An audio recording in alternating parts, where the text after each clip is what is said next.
कर्पूरी ठाकुर के मुख्यमंत्री रहते हुए ही बिहार अन्य पिछड़ा वर्ग के लिए आरक्षण लागू करने वाला देश का पहला सूबा बना था। 1990 की बात है। बिहार में खगड़िया जिले में पड़ने वाले अलौली में लालू प्रसाद यादव का एक कार्यक्रम था। इस दौरान उन्होंने राज्य के पूर्व मुख्यमंत्री कर्पूरी ठाकुर का जिक्र किया।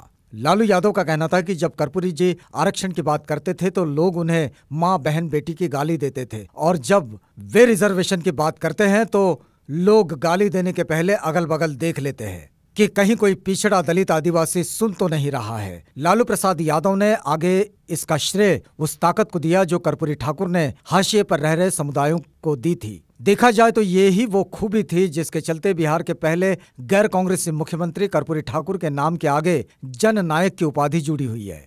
उनका नाम उन महान समाजवादी नेताओं की पांत में आता है जिन्होंने निजी और सार्वजनिक जीवन दोनों में आचरण के ऊंचे मानदंड स्थापित किए थे। पैमानों की उस ऊंचाई के कई हिस्से हैं। 1952 में कर्पूरी ठाकुर पहली बार विधायक बने थे।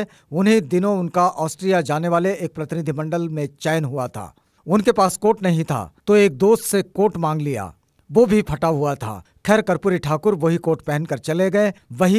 वहां युगोस्लाविया के मुखिया मार्शल टीटो ने देखा कि कर्पूरी जी का कोट फटा हुआ है तो उन्हें नया कोट गिफ्ट किया गया। आज जब राजनेता अपने महंगे कपड़ों और दिन में कई बार ड्रेस बदलने को लेकर चर्चा में आते रहते हैं, ऐसे किस्से अविश्वसनीय ही लग सकते हैं। एक और उदाहरण है 1974 में कर्पूरी ठाकुर के छोटे बेटे का मेडिकल की पढ़ाई के लिए चयन हुआ, पर वे बीमार पड़ गए। दिल्ली के राम मनोहर लोहिया हॉस्पिटल में भर्ती थे। हार्ट की सर्जरी होनी थी। इंदिरा गांधी को जैसे ही पता चला एक राज्यसभा सांसद को वहां भेजा और उन्हें एम्स में भर्ती कराया। खुद भी 2 बार उससे मिलने गई। इलाज के लिए अमेरिका भेजने की पेशकश की सरकारी खर्च पर। कर्पूरी ठाकुर को पता चला तो उन्होंने कहा कि वे मर जाएंगे पर बेटे का इलाज सरकारी खर्च पर नहीं कराएंगे। बाद में जेपी ने कुछ व्यवस्था कर न्यूजीलैंड भेजकर उनके बेटे का इलाज कराया। इसी तरह एक और किस्सा है कि प्रधानमंत्री चरण सिंह उनके घर गए तो दरवाजा इतना छोटा था कि चौधरी जी को सर में चोट लग गई। पश्चिमी उत्तर प्रदेश वाली खांटी शैली में चरण सिंह ने कहा, कर्पूरी इसको जरा ऊंचा करवाओ। जवाब आया, जब तक बिहार के गरीबों का घर नहीं बन जाता मेरा घर बन जाने से क्या होगा।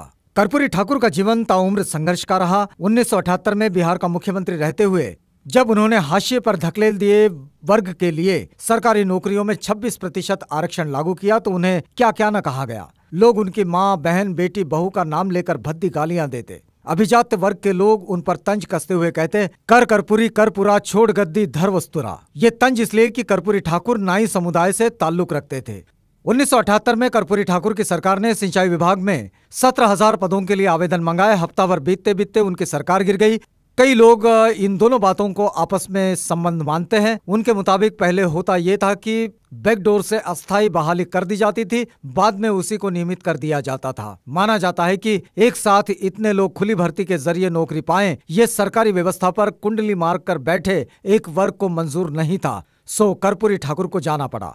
लालू प्रसाद यादव के वे राजनीतिक गुरु थे और हो सकता है कि जनता से संवाद की चतुराई का कुछ हिस्सा लालू यादव ने उनसे भी सीखा हो। इसका अंदाजा एक किस्से से भी लगाया जा सकता है कि उनकी मौत से 3 महीने पहले कर्पूरी ठाकुर एक कार्यक्रम में शिरकत करने अलौली गए थे। वहां मंच से वे बोफोर्स पर बोलते हुए राजीव गांधी के स्विस बैंक के खाते का उल्लेख कर रहे थे। भाषण के दौरान ही उन्होंने धीरे से एक पर्ची पर लिखकर पूछा कि कमल को अंग्रेजी में क्या कहते हैं। लोकदल के तत्कालीन जिला महासचिव हलधर प्रसाद ने उस स्लिप पर लोटस लिखकर कर्पूरी जी की ओर बढ़ा दिया। इसके बाद उन्होंने कहा, राजीव मने कमल और कमल को अंग्रेजी में लोटस बोलते हैं। इसी नाम से स्विस बैंक में खाता है राजीव गांधी का। कर्पूरी ठाकुर जब मुख्यमंत्री थे तो उनके प्रधान सचिव थे यशवंत सिन्हा। वे आगे जाकर वाजपेयी सरकार में वित्त मंत्री और विदेश मंत्री भी बने। किस्सा है कि एक दिन दोनों अकेले में बैठे थे तो कर्पूरी ठाकुर ने यशवंत सिन्हा से कहा, आर्थिक दृष्टिकोण से आगे बढ़ जाना, सरकारी नौकरी मिल जाना, इससे क्या यशवंत बाबू आप समझते हैं कि समाज में सम्मान मिल जाता है?